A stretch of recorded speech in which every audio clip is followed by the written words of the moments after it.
Venez vous relooker chez Luminel. Salon de beauté Luminel vous présente le journal. Luminel, osez être la plus belle.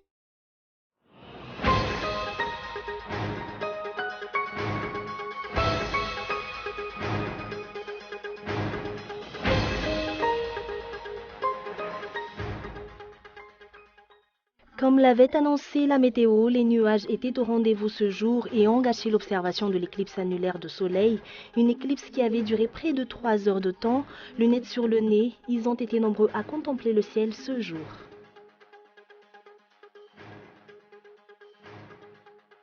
Le mouvement Mitsanganar Malagas continue de réclamer la démission du chef de l'État et l'organisation d'élections présidentielles anticipées, car si la situation actuelle perdure, une explosion sociale est à craindre.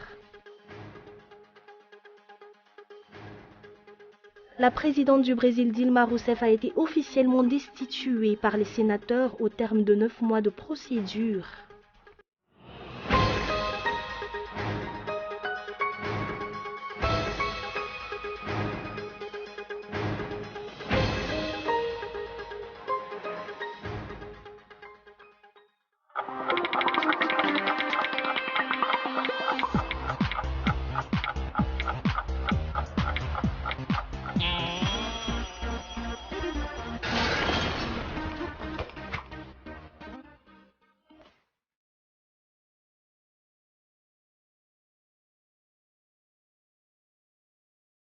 Venez vous relooker chez Luminel. Luminel, coiffure tendance, extension cheveux, coloration, lissage brésilien, maquillage, extension cils. Pédicure, manucure, onglerie. Luminel Béorilk vers escalier 4 foot.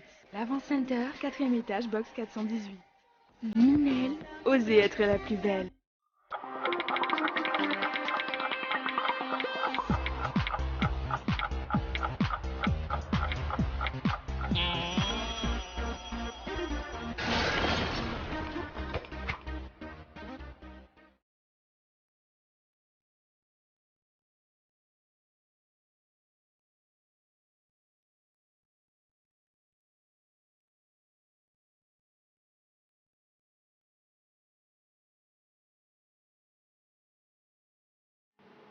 Mesdames et messieurs, bonsoir. Merci d'être fidèles à ce rendez-vous à la une.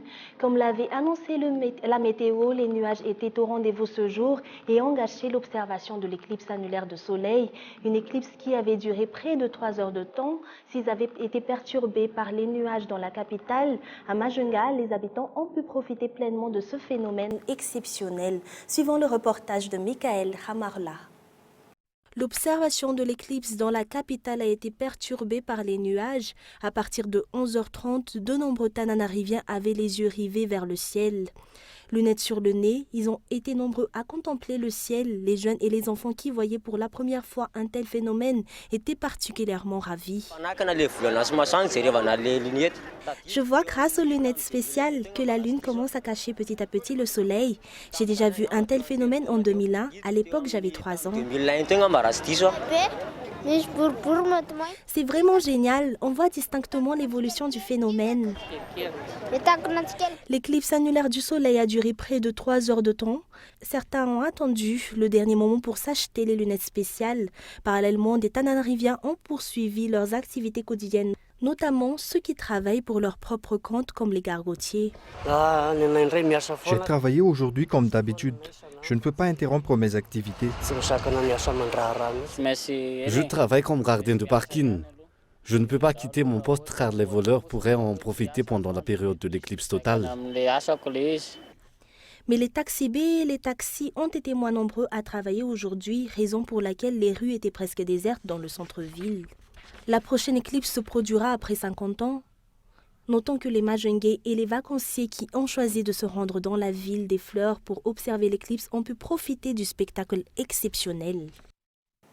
Les réactions fusent après que les représentants résidents du PNUD et de l'Union africaine à Madagascar aient affirmé qu'il faut attendre 2018 pour organiser des élections dans le pays. Des citoyens ont blâmé ce jour l'ingérence de la communauté internationale dans les affaires internes du pays, une ingérence qui pourrait engendrer des troubles, a fait savoir quelques citoyens interrogés par nos journalistes. Rappelons que ces déclarations ont été faites après que le mouvement Mitsanganar Malagas ait réclamé la démission du chef de l'État et l'organisation d'élections présidentielles anticipées. Ces derniers continuent d'insister sur le fait que ce sont les seules issues à la situation critique dans laquelle se trouve le pays actuellement, une situation qui fait craindre une explosion sociale. Les explications. Beaucoup se posent la question, pourquoi une élection anticipée?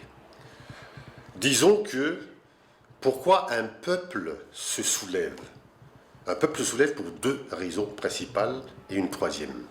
Parce qu'ils sont face à une injustice généralisée. Et deuxièmement, face à une dégradation de leur vie quotidienne. C'est dans ce sens qu'un peuple se soulève et demande à ce que le président démissionne au début. Il y a d'autres choses aussi comme l'augmentation des prix de première nécessité, l'augmentation de l'énergie, et l'augmentation des transports. Tout ça fait que, dans un futur proche, il est fort probable qu'il y ait une explosion sociale. Tout ça, donc, c'est pour éviter tout ça, qu'il n'y ait pas ce dérapage qui va vers l'instabilité que nous, au sein de Mitsanganar Malagas, nous exigeons une démission du président de la République. La stabilité n'a pas de prix et l'avenir de la génération future n'a pas de prix. Et il n'est pas question que la communauté internationale s'insurge dans les affaires nationales du pays. La lenteur de la justice est une nouvelle fois pointée du doigt. En effet, 3 ans après que des plaintes relatives aux multiples fraudes et abus constatés lors des élections présidentielles de 2013 aient été déposées devant le tribunal correctionnel, ce jour n'a toujours pas sorti de verdict. Ainsi, la partie plaignante a décidé de déposer une demande auprès du procureur de la République afin qu'elle instruise la plainte. Suivons les détails avec Ouni Nassen. Suite aux élections présidentielles de 2013, plus de 600 plaintes ont été déposées auprès de la CES, ou Cour électorale spéciale. Ces plaintes constataient, avec témoignages à l'appui, des fraudes à la réglementation de la propagande, des abus de prérogatives de puissance publique, des achats de votes ou encore des contraintes ou abus de pouvoir dans le but d'influencer les électeurs. Mais la CES avait estimé à l'époque qu'il appartient à la juridiction répressive et à elle seule la charge d'appliquer les dispositions pénales prévues. Ainsi, les plaignants ont décidé de saisir le tribunal correctionnel pour qu'il enquête et poursuive les violations constatées du code électoral. 3 ans plus tard, le verdict se fait toujours attendre. Aucune information ou communication n'a été faite sur la situation de la plainte depuis le 4 décembre 2013. Voilà pourquoi aujourd'hui, 1er septembre 2016, afin d'éviter que la procédure ne soit atteinte d'une prescription éventuelle et surtout que soit constaté un déni de justice, la partie plaignante a déposé une demande auprès du procureur de la République afin qu'elle instruise la plainte conformément à la loi ainsi qu'à la décision de la Cour électorale spéciale. Normalement, dans le cas d'une plainte, il suffit d'une semaine ou plus tard avant que cette dernière n'arrive entre les mains de la branche en charge des investigations. Pour cette plainte pourtant, 3 ans se sont écoulés, mais le traitement du dossier n'a pas bougé d'un iota. C'est pour cette raison que nous avons déposé une demande devant le parquet. Fraude ou violation à la réglementation de la propagande, détournement de biens publics à des fins de propagande, achat de votes, contrainte ou abus de pouvoir dans le but d'influencer ou de modifier le choix d'un ou de plusieurs électeurs, contrainte des agents de l'État par un fonctionnaire à faire de la propagande, telles ont été les violations du code électoral relevées par la partie plaignante qui sont punissables de peine d'emprisonnement et ou d'amende. Les plaignants attendent de connaître les responsables impliqués directement ou indirectement dans ces fraudes et ces abus. Le combat contre la corruption est encore très loin d'être gagné à Madagascar. Des cas d'impunité continuent encore d'être constatés. Toutes les investigations tombent à l'eau dès qu'une affaire de corruption est remise à la justice. Selon une juriste membre du CSI, les dirigeants doivent donner l'exemple. La lettre contre l'impunité figure parmi les priorités du Bianco dans le cadre de la stratégie nationale de la lutte contre la corruption, a fait savoir le directeur général du Bianco. Écoutons les explications. L'un des défis de la stratégie nationale est de lutter contre l'impunité. Et c'est un défi qu'on doit relever. Et dans ce sens, on a donc promulgué ce texte sur le pôle anticorruption qui est censé donc sanctionner tous les auteurs de corruption, quel que soit leur niveau, quelle que soit leur catégorie sociale.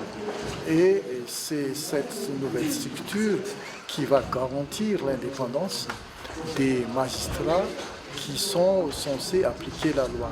Et par rapport à cette garantie de plus d'indépendance, de plus d'intégrité, on devrait penser qu'il y aura une meilleure application de la loi par rapport donc à ces catégories de personnes. 49,80% de taux de réussite au baccalauréat pour l'ex-province de Tananarive. Les taux a certes augmenté par rapport à l'année dernière, mais d'après des correcteurs, le niveau des élèves a chuté. Les résultats seront publiés demain. Narinj Ranjianoumanan. Les étudiants qui ont obtenu une mention au baccalauréat ont augmenté cette année et le taux de réussite a augmenté de 10%. Malgré cela, des correcteurs affirment que le niveau des élèves a reculé, certains candidats ayant obtenu 0,25 sur 20 dans les matières scientifiques. Cette année, aucun élève de la série A1 n'a obtenu la mention très bien. Les résultats seront affichés demain à partir de 6 h du matin dans les grands lycées. La durée de la délibération a été respectée cette année malgré les coupures d'électricité. La phase de délibération sur les notes des candidats au baccalauréat session 2015-2016 s'est achevée ce jour. Les résultats sortiront demain. D'après le directeur de l'office du baccalauréat, le taux de réussite est de 49,80%. Certains candidats ont obtenu 19 sur 20 en chimie si quelques-uns raflaient une note de 0,25 sur 20. Cela prouve que des candidats sont capables de fournir de meilleurs résultats si de nombreux efforts sont par contre exigés de la part de certains. Ainsi, moins de la moitié des 73 205 candidats de Tananarive ont été admis, des résultats qui ne sont pas satisfaisants. Où se situent les lacunes? Au niveau de l'enseignement des établissements scolaires, des élèves ou des parents, les responsables doivent voir comment améliorer davantage le niveau des élèves et la qualité de l'enseignement. Et sur le plan international, au Gabon, des affrontements ont éclaté entre les forces de l'ordre et les manifestants à Libreville après l'annonce de la réélection du président sortant Ali Bongo face à son rival Jean Ping. Les détails avec France 24. Et le centre de Libreville est désert ce jeudi matin.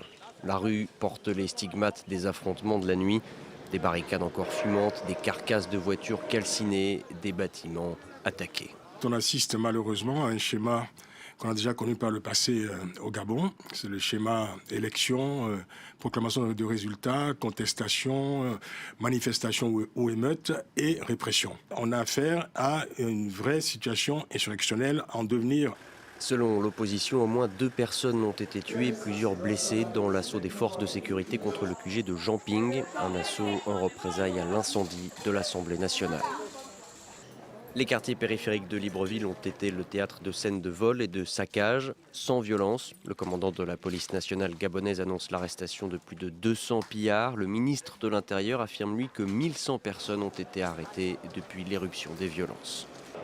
La situation au Gabon a fait réagir Paris par la voix de son ministre des Affaires étrangères. La France est préoccupée par la situation au Gabon, souhaite que le vote du peuple gabonais soit respecté, que s'il y a des contestations, elles doivent être faites par la voie juridictionnelle et non pas par la violence. Et puis nous demandons, pour qu'un signe fort soit donné de transparence, que les résultats des élections soient donnés bureau par bureau.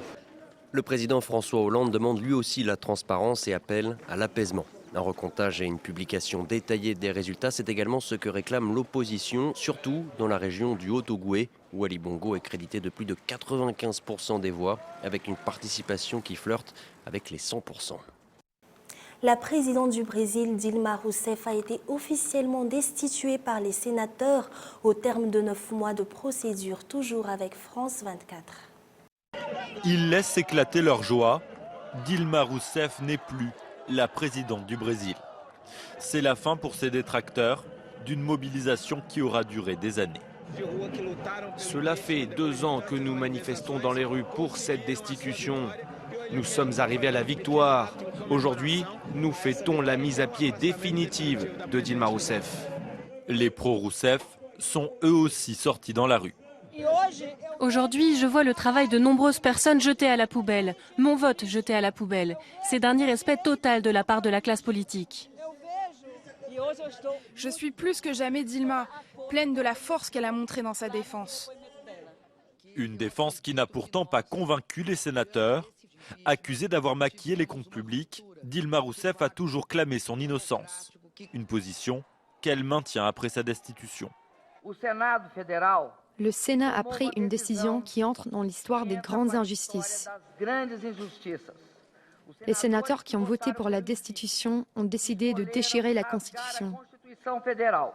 Le vote est aussi contesté à l'étranger, au Venezuela par exemple, où le président Nicolás Maduro dénonce à son tour un coup d'État parlementaire. Nous n'allons pas abandonner le peuple brésilien. C'est pour cela que j'ai immédiatement ordonné le retrait définitif de l'ambassadeur du Venezuela au Brésil et la révision de toutes les relations politiques et diplomatiques avec le Brésil. Une décision suivie par d'autres pays sud-américains, des pays ayant des gouvernements de gauche, comme la Bolivie et l'Équateur. Et avant de vous quitter, voici brièvement les principaux titres développés dans ce journal. Le mouvement Mitsanganar Malagas continue de réclamer la démission du chef de l'État et l'organisation d'élections présidentielles anticipées, car si la situation actuelle perdure, une explosion sociale est à craindre. La lenteur de la justice est une nouvelle fois pointée du doigt. En effet, 3 ans après que des plaintes relatives aux multiples fraudes et abus constatés lors des élections présidentielles de 2013 aient été déposées devant le tribunal correctionnel, ce dernier n'a toujours pas de sortie sans verdict. Et 49,80% de taux de réussite au baccalauréat pour l'ex-province de Tananarive. Le taux a certes augmenté par rapport à l'année dernière, mais d'après des correcteurs, le niveau des élèves a chuté. Les résultats seront publiés demain. Et enfin, comme l'avait annoncé la météo, les nuages étaient au rendez-vous ce jour et ont gâché l'observation de l'éclipse annulaire de soleil. Une éclipse qui avait duré près de 3 heures de temps, le net sur le nez, et ils ont été nombreux à contempler le ciel ce jour. Pour ceux qui ont raté ce spectacle exceptionnel, rendez-vous dans 50 ans. Et c'est la fin de ce journal. Merci de nous avoir suivis jusqu'à la fin. Très bonne soirée et excellente suite de programmes sur Cool TV. Au revoir.